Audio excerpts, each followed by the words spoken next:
Si vous exécutez un serveur Linux avec accès SSH et que vous n'avez jamais vraiment vérifié vos paramètres de sécurité, il y a de fortes chances que votre système soit plus exposé que vous ne le pensez. Et ce n'est pas une exagération. En ce moment même, partout sur Internet, des outils automatisés analysent des serveurs sans arrêt. Ils ne vous ciblent pas personnellement. Ils ne se soucient pas de qui vous êtes. Ils cherchent simplement des configurations faibles, des portes ouvertes et des réglages par défaut. Et quand ils en trouvent une, ils essaient de s'y introduire. La plupart des gens ne remarquent rien jusqu'à ce qu'il soit trop tard. Laissez-moi vous expliquer pourquoi c'est important.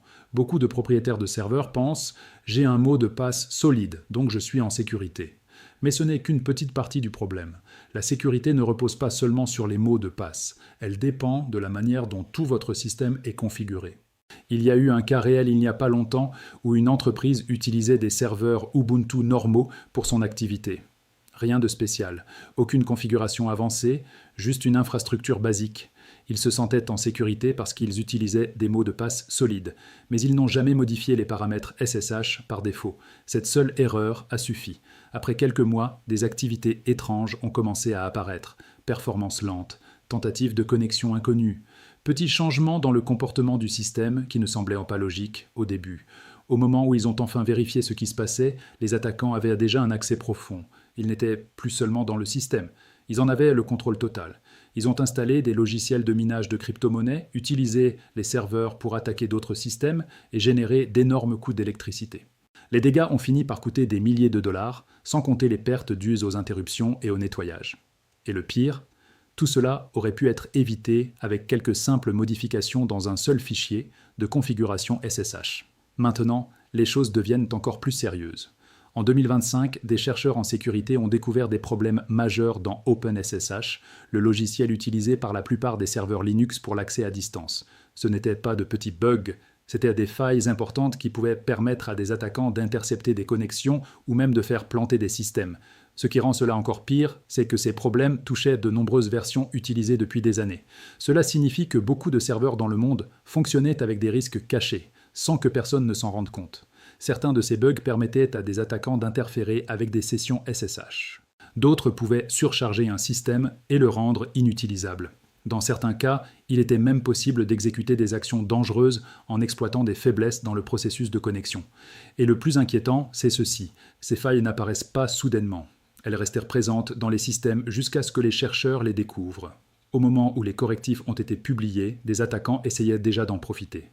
C'est la réalité de la sécurité des serveurs aujourd'hui. Ce n'est pas une question de savoir si des menaces existent, c'est une question de savoir si votre système est prêt à les affronter. Parce que la vérité est simple, la plupart des attaques ne se produisent pas parce que les hackers sont très avancés, elles se produisent parce que les systèmes sont laissés avec des configurations par défaut ou faibles. Et SSH, qui est la principale méthode de contrôle à distance des serveurs Linux, est l'une des plus grandes cibles. Donc, avant de passer aux solutions techniques, vous devez comprendre une chose clairement. Si votre configuration SSH n'est pas correctement sécurisée, votre serveur est déjà dans le viseur. Commençons avec l'une des erreurs les plus courantes et les plus dangereuses en SSH. Utilisez le port SSH par défaut, port 22. La plupart des serveurs Linux utilisent le port 22 pour SSH par défaut. C'est ainsi que tout est configuré au départ. Et comme c'est la valeur par défaut, la plupart des gens ne le changent jamais. C'est là que le problème commence. Les attaquants le savent. En fait, le port 22 est la toute première chose qu'ils testent. Il existe des robots automatisés qui fonctionnent en permanence sur Internet. Ils scannent des millions d'adresses IP sans arrêt, à la recherche de connexions ouvertes sur le port 22. Dès qu'ils en trouvent une, ils commencent à tester. Pas manuellement, pas avec attention, totalement automatisé. Ils essaient des noms d'utilisateurs courants. Ils testent des mots de passe faibles. Ils utilisent de grandes listes de identifiants volés. Tout cela sans intervention humaine. C'est constant, jour et nuit. Maintenant, point important, ces robots ne vous ciblent pas personnellement. Ils ne savent pas qui vous êtes. Ils cherchent simplement tout ce qui est facile à pirater. Et le port 22 rend cette tâche simple. Imaginez que vous laissez votre porte d'entrée sur une rue très fréquentée avec la même serrure que tout le monde. Les cambrioleurs savent déjà exactement quoi essayer en premier. C'est exactement ce que fait le port SSH par défaut. Les chercheurs en sécurité qui installent des serveurs pièges, appelés honeypots, le voient clairement. En quelques heures après la mise en ligne d'un serveur avec le port 22 ouvert, ils commencent à recevoir des milliers de tentatives de connexion. Pas en jours, pas en semaines, en heures. Et presque toutes ces tentatives sont des attaques automatiques. C'est pour cela que l'utilisation du port SSH par défaut est risquée. Vous devenez simplement une cible parmi les premières vérifiées par les attaquants. Maintenant, certaines personnes disent que changer le port n'est pas une vraie sécurité. Et techniquement, elles n'ont pas totalement tort. Cela n'arrête pas un attaquant qui connaît déjà votre système. Mais ce n'est pas le but. La plupart des attaques ne sont pas ciblées. Ce sont des scans aléatoires à la recherche de cibles faciles. Et changer le port vous retire de cette catégorie. Il s'agit de réduire l'exposition, réduire le bruit, rendre votre serveur moins visible pour les outils automatisés. Au lieu d'être un serveur parmi des millions sur le port 22, vous passez à un autre port que les bots ne scannent pas activement. Résultat, moins de tentatives de connexion, des journaux plus propres, moins de charges sur votre système. Et surtout, moins d'attaques aléatoires. Mais il y a une idée essentielle à comprendre.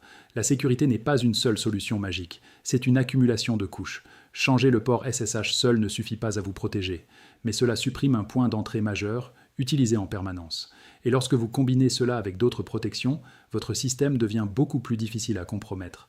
Une erreur encore plus grave, autoriser la connexion root via SSH, c'est l'un des plus grands risques que vous puissiez laisser sur un serveur Linux. Pour comprendre pourquoi, il faut d'abord comprendre ce que signifie root. Root est le compte administrateur principal d'un système Linux. Il a un contrôle total sur tout. Avec l'accès root, une personne peut lire n'importe quel fichier, modifier n'importe quel paramètre, installer ou supprimer des logiciels, effacer des données, créer de nouveaux utilisateurs, prendre le contrôle complet du système.